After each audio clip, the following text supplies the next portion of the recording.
Chères étudiantes, chers étudiants, bonjour. Après avoir présenté les grands axes du module de finances publiques, nous allons, durant cette séance, mettre en relief les principes à respecter en matière de méthodologie de dissertation, méthodologie relative aux sciences économiques et sociales. Pourquoi cette séance de méthodologie? Pour la simple raison qu'on peut, dans le cadre de l'examen, poser des sujets de dissertation. La dissertation est un exercice qui requiert beaucoup de patience, qui requiert beaucoup de persévérance et exige de l'expérience. La dissertation est un outil de réflexion personnelle, à la fois critique et objective. Donc, c'est personnel, donc chaque étudiant peut avoir sa propre façon de traiter un sujet de dissertation, un sujet qui peut concerner, comme c'est le cas de notre module, les finances publiques.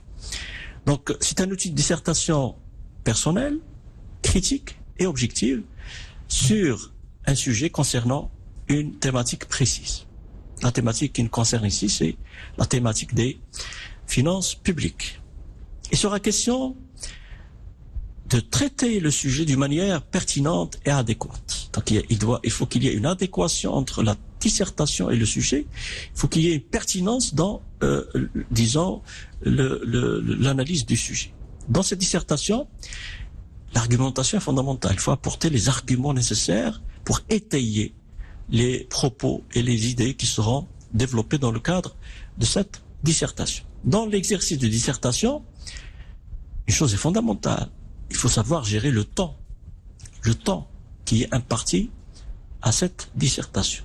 Parce que on n'a pas le temps libre de préparer la dissertation. Nous avons un temps qui est limité. Ça peut être 1h30, ça peut être 2 heures, en fonction des différentes situations. Donc, un élément central, c'est celui de gérer le temps qui est réservé à la dissertation.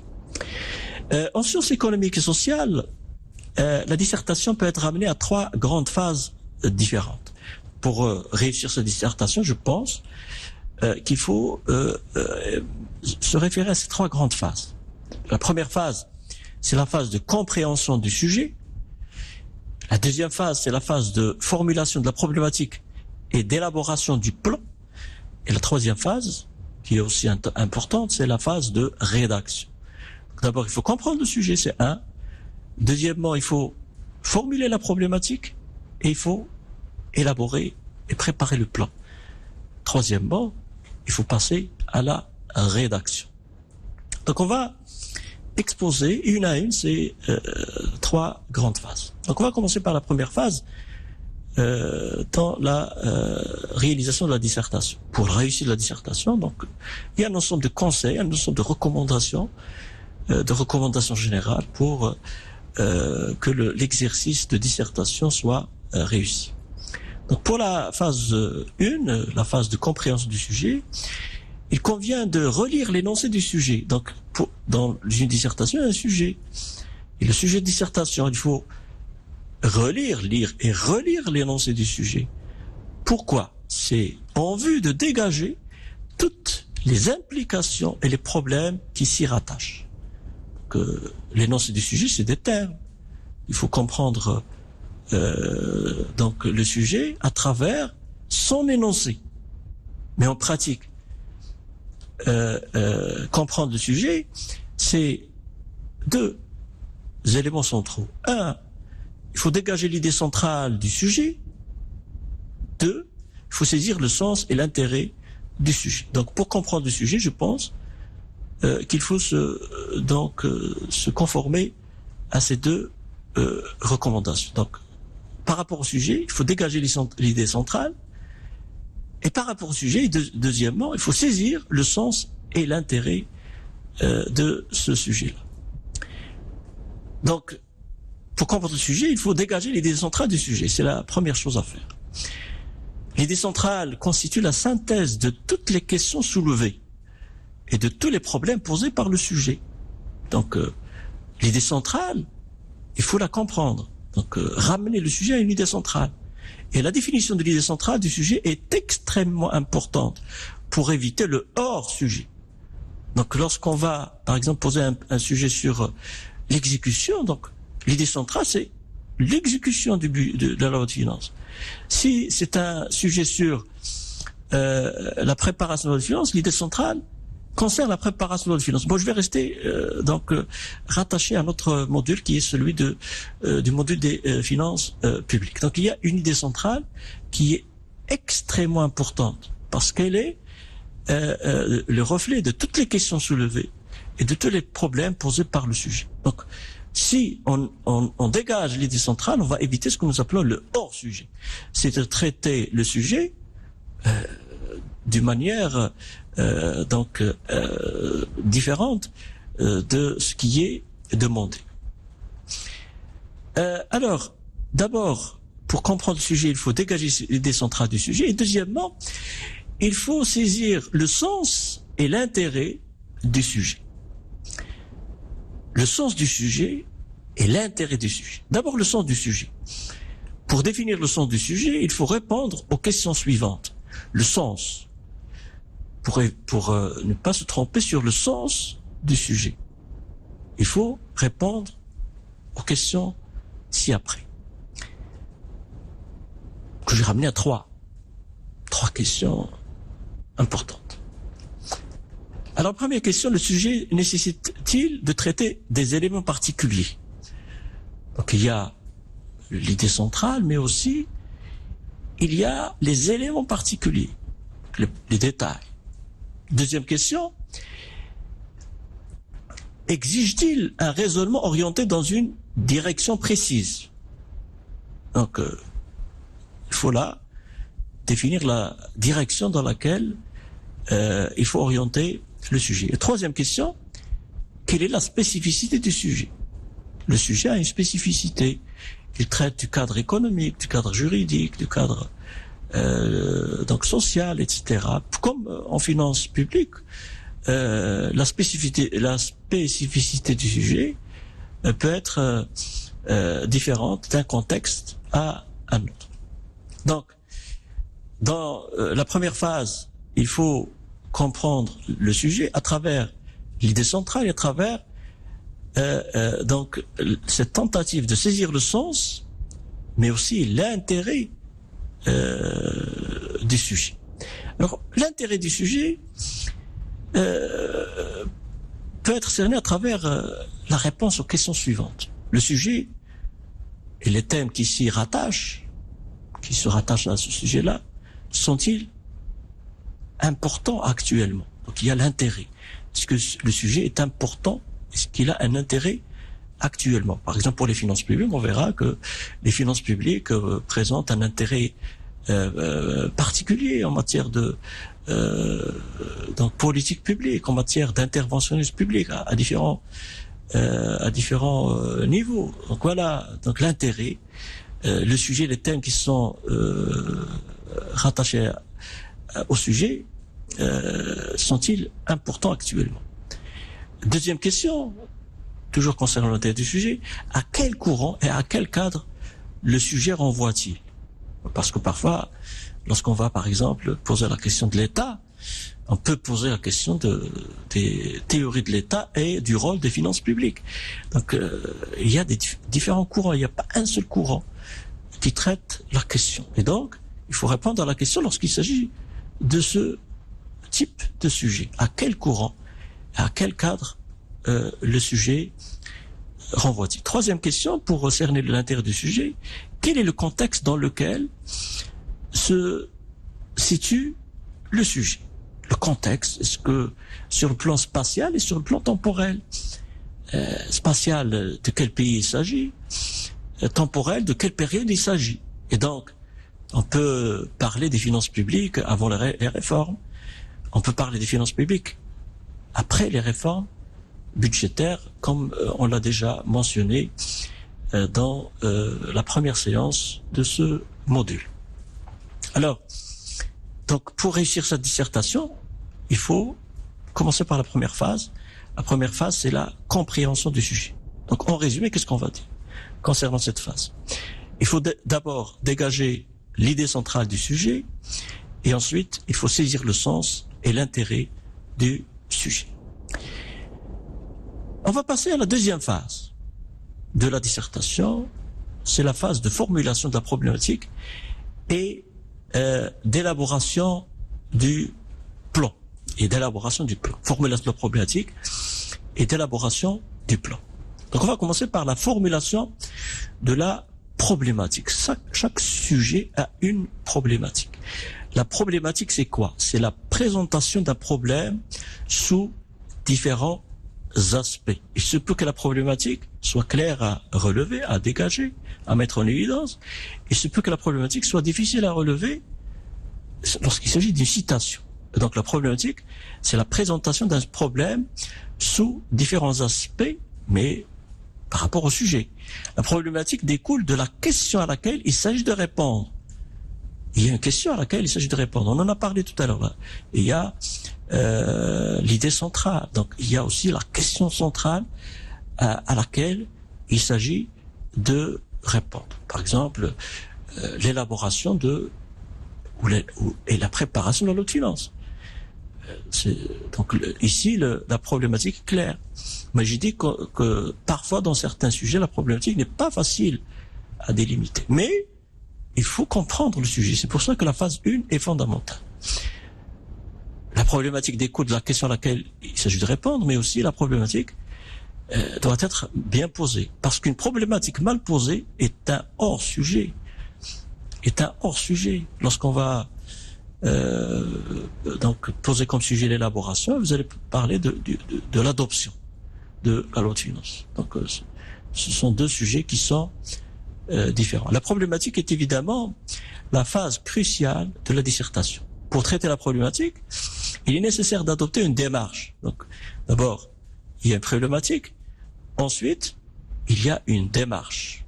Quelle est la voie que l'étudiant va suivre pour réussir sa dissertation? Donc, il est nécessaire d'adopter une démarche. La démarche, c'est quoi? C'est une méthode par laquelle il s'agit de répondre à la question soulevée. C'est-à-dire, je vais dire, globalement, la voie, c'est la méthode qu'on va adopter pour répondre à la question soulevée. Je vais dire que je vais commencer par le premier point, deuxième point, troisième point. Donc, il y a une démarche. Je vais commencer par le cadre général pour aller au cas particulier. Donc, il y a une démarche à adopter. Cette démarche indique les voies à suivre pour analyser le problème posé dans le cadre du sujet. La démarche précise donc les pistes de recherche qui vont être explorées à partir de l'idée principale. Donc voilà, dans la deuxième phase, il faut d'abord formuler la problématique. C'est la question centrale à laquelle il faut répondre. Deuxièmement, après avoir défini la problématique et éclairci la démarche à suivre pour traiter cette problématique, il faut élaborer le plan. Et c'est ce plan-là qu'on va respecter dans la rédaction. Comme j'ai dit tout à l'heure, il y a la troisième phase, c'est la phase de rédaction. L'élaboration du plan. Pour élaborer le plan, il faut au départ énumérer l'ensemble des idées relatives à la problématique définie. Là, c'est un travail de brouillon. Même l'idée centrale, il faut la mettre sur le brouillon. La démarche à adopter, à mettre au brouillon. Mais à mettre au brouillon aussi l'ensemble des idées se rapportant au sujet, donc se rapportant à la problématique qui a été définie. Il faut ensuite synthétiser toutes ces idées parce qu'on peut avoir un ensemble varié d'idées, mais il faut les synthétiser, il faut les regrouper pour que l'on puisse former ce que nous appelons les parties de la dissertation. Il faut synthétiser toutes ces idées pour dégager l'idée directrice et donc le fil conducteur. Et il y a le fil conducteur. Le fil conducteur constitue la logique interne de la dissertation et constitue, comme on dit, la vie de la dissertation. Le fil conducteur représente le maillon dur et le maillon central de la dissertation. Alors, établir le plan peut se faire, et l'établissement du plan peut se faire en suivant les étapes suivantes. Premièrement, noter au brouillon toutes les idées afférentes au questionnement se rapportant à la thématique et aux problèmes liés au sujet, c'est un. Deuxièmement, préciser et affiner les idées à développer en relation avec l'idée centrale. Troisièmement, regrouper ces multiples idées en principales idées. Quatrièmement, classer ces idées selon un fil conducteur. Donc, on commence par les idées, on regroupe ces idées, mais aussi on classe ces idées. Donc, lorsqu'on classe les idées, on peut établir le plan au brouillon. C'est la 5e étape. 6e étape, il faut relire le plan. Il faut relire le plan. Donc, une fois le plan établi, donc c'est un premier plan, c'est un plan qui peut être considéré comme étant provisoire, on peut le relire. Pourquoi? Pour s'assurer, premièrement, qu'il est construit sur un raisonnement progressif, c'est-à-dire qu'il faut passer d'une idée à l'autre selon un ordre logique. Deuxièmement, il faut s'assurer qu'il est cohérent au niveau des idées à développer, cohérent mais aussi interne, cohérent sur le plan interne mais cohérent avec le sujet. Et troisièmement, il faut s'assurer qu'il permet de déboucher sur une réponse à la question centrale. Donc, après la première phase, donc une phase dans laquelle il s'agit de comprendre du sujet, la deuxième phase consiste à formuler la problématique et à élaborer le plan. Dans cette deuxième phase, qu'est-ce qu'on peut dire pour résumer? Il y a 3 éléments à retenir.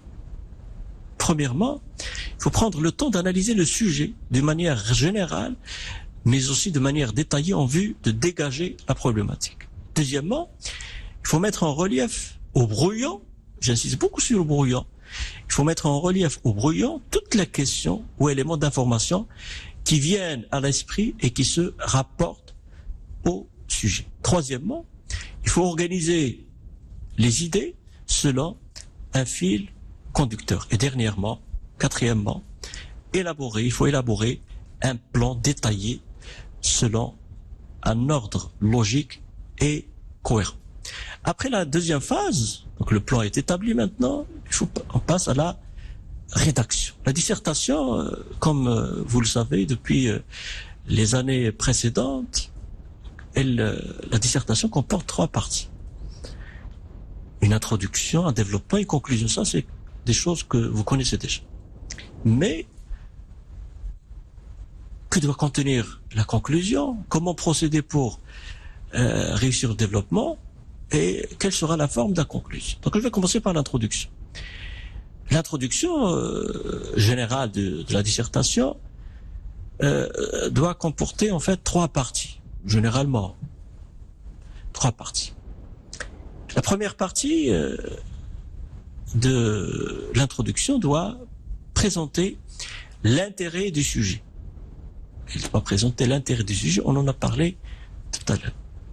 Elle doit situer le sujet dans son contexte historique, spatial, etc. Elle doit enfin donner des informations sur le sujet. Donc, premièrement, il faut montrer que le sujet présente un intérêt. C'est comme pour les finances publiques. Inutile de le rappeler. Je pense que les finances publiques présentent un intérêt constant, permanent. Surtout, comme on le sait aujourd'hui, avec la crise sanitaire que le monde connaît, et que le Maroc en particulier donc subit. La deuxième partie de l'introduction doit analyser et interroger le sujet. Après avoir présenté l'intérêt du sujet,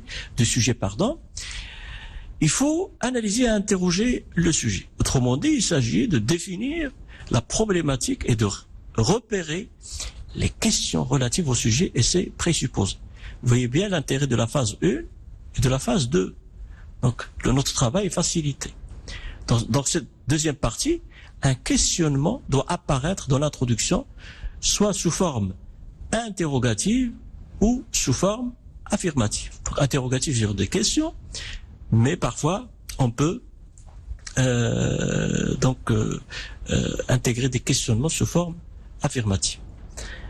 La troisième partie de l'introduction doit présenter les différents points ou les différentes parties qui vont être examinées et analysées. Bien sûr, je vais dire, dans un premier point, on va traiter ça. Dans le deuxième point, on traitera le point X, etc. Donc, dans cette troisième partie, il faut présenter, troisième partie de l'introduction, présenter les différents points qui seront examinés et analysés. Il faut donc les annoncer clairement en les hiérarchisant, en les classant. L'annonce de ces points doit être courte et synthétique. Alors voilà pour l'introduction. Donc l'introduction doit comporter trois parties. Donc c'est dans cette introduction qu'on va utiliser des expressions comme suit. Nous examinerons dans un premier point où on examinera, nous verrons que, on verra que, nous étudierons tel aspect des finances publiques, nous montrerons que, ou il sera montré que, nous analyserons. Donc il faut utiliser ces expressions pour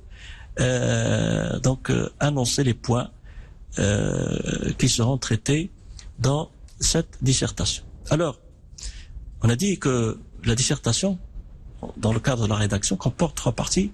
La première partie, c'est l'introduction. Donc, il y a des parties à respecter dans l'introduction. Donc, qu'est-ce qu'on peut dire en résumé? En résumé, l'introduction est structurée comme suit. Dans cette introduction, on doit trouver au moins ces trois éléments. 1, l'intérêt et le contexte du sujet. 2, l'énoncé de la problématique et des questions qui y sont liées. 3, l'annonce du plan. Donc, il y a l'introduction qui doit être structurée comme ce qu'on vient de dire, mais je dois rappeler une chose, c'est que c'est vrai qu'il est structuré de cette façon, mais sa rédaction est laissée à la fin de la dissertation. C'est lorsqu'on aura terminé avec le développement qu'on peut rédiger l'introduction. Donc c'est vrai qu'elle vient au début de la dissertation, mais sa rédaction ne sera efficace que lorsque le développement sera finalisé. Donc c'est du développement que je vais parler, c'est-à-dire le corps de la dissertation. Et ce corps, il est en relation avec l'introduction générale. Il est en relation avec les points qui ont été annoncés dans l'introduction générale. Le développement constitue le corps de la dissertation et donc l'objectif est de fournir une réflexion argumentée qui se propose de répondre aux problèmes posés. Mais qui se propose aussi de traiter la problématique précisée dans l'introduction. Donc c'est une partie importante dans la dissertation. Donc le développement permet aussi d'apporter des réponses aux différentes questions liées à la problématique. Donc développement, ça veut dire que je vais développer les idées annoncées dans l'introduction et qui sont intimement liées à la problématique qui a été dégagée du sujet. Le développement est conforme au plan qui a été établi. Bien sûr, le plan qu'on a annoncé dans l'introduction générale. Il doit être 1, progressif, cohérent avec la problématique. 2, structuré et appuyé par des arguments. 3, il doit apporter des réponses précises aux questions posées en introduction.